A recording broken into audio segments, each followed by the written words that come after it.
பிரியமானவர்களே, இந்த நாளின் தேவனுடைய வார்த்தை, உன்னதமானவரின் மறைவில் இருக்கிறவன் சர்வ வல்லவருடைய நிழலில் தங்குவான்.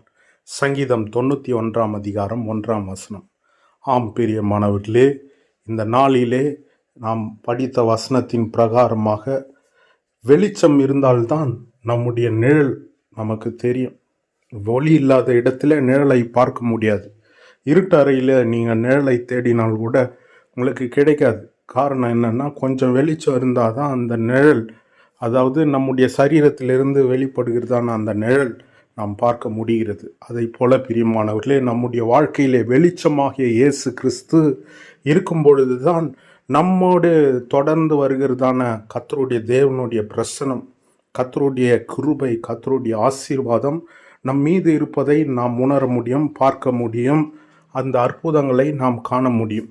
எனவே பிரியமானவர்களே, உன்னதமானவருடைய அந்த நிழலில் தங்குவதற்கு நீங்கள் ஒளியின் இடத்திலே வர வேண்டும். முதலாவதாக ஒளியாகிய இயேசு கிறிஸ்துவின் அன்பின் நிமித்தமாக கர்த்தருடைய வார்த்தைக்கு நீங்கள் கீழ்ப்படியும் பொழுது, கர்த்தருடைய வார்த்தைகளுக்கு நீங்கள் செவி கொடுக்கும் பொழுது, கர்த்தருடைய நிழலில் நீங்கள் இருக்கிறீர்கள் என்ற அர்த்தம்.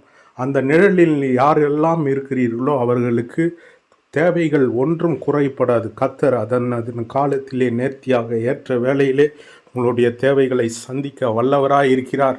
அவர் சர்வ வல்லவர் என்று இந்த வசனத்திலே பார்க்கிறோம். பிரியமானவர்களே, ஆம், நம்முடைய ஆண்டவர் சர்வ வல்லமையுள்ள தேவன். அவரால் கூடாத காரியம் ஒன்றுமே இல்லை. சர்வ வல்லவராகிய நிழலிடத்தில் யாரெல்லாம் வருகிறீர்களோ அவர்களுக்கு வியாதிகள் இருந்தால் வியாதிகள் மாறும்.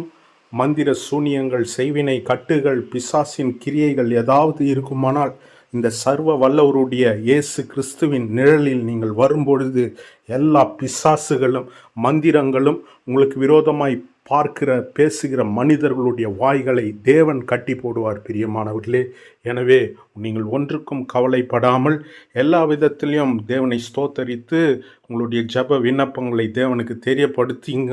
அதே போல் இந்த உன்னதமானவருடைய சர்வ வல்லவருடைய நிழலில் இருப்பதையே உங்கள் வாழ்க்கையிலே நீங்கள் கடைபிடிக்க வேண்டிய முக்கிய காரணியாக இருக்க கடவுதாக நான் இப்பொழுது உங்களுக்காக செபிக்கிறேன்.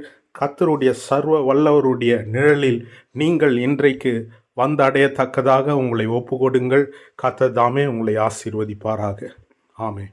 பிதாவாகிய தேவனே, குமாரனாகிய இயேசு கிறிஸ்துவே, பரிசுத்த ஆவியானவரே, இந்த நாளில் இந்த வார்த்தையை கேட்ட ஒவ்வொரு பிள்ளைகளுடைய வாழ்க்கையில் இருக்கிறதான அந்தகார கிரியைகள் ஹல்லேலூயா இயேசுவின் நாமத்தினால் முறியடிக்கப்படுவதாக ஆண்டவரே.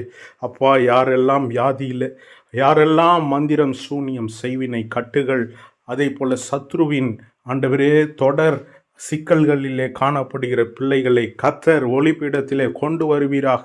என் வாழ்க்கை இருள் அடைந்து கொண்டிருக்கிறதே, என்னை தேற்றுவார் இல்லை, என்னை ஆற்றுவார் இல்லை என்று கலங்கி புலம்பிக் கொண்டிருக்கிற உம்முடைய பிள்ளைகளை கர்த்தர் நீர் தொடுவீராக. ஆண்டவரே, தனிமையாக இருக்கிறவர்களுக்கு வீடு வாசலை ஏற்படுத்துகிற தேவன் இந்த பிள்ளைகளுடைய வாழ்க்கையிலே ஆண்டவரே, அவர்கள் அறியாததும் அவர்களுக்கு எட்டாததுமான மிகப்பெரியமான காரியங்களை செய்ய நீர் வல்லவராயிருக்கிறீர். ஒவ்வொருவருடையும் ஆண்டவரே உம்முடைய கரத்திலே நீர் வரைந்து கொண்டு இருக்கிறீர். ஆண்டவரே ஸ்தோத்திரம்.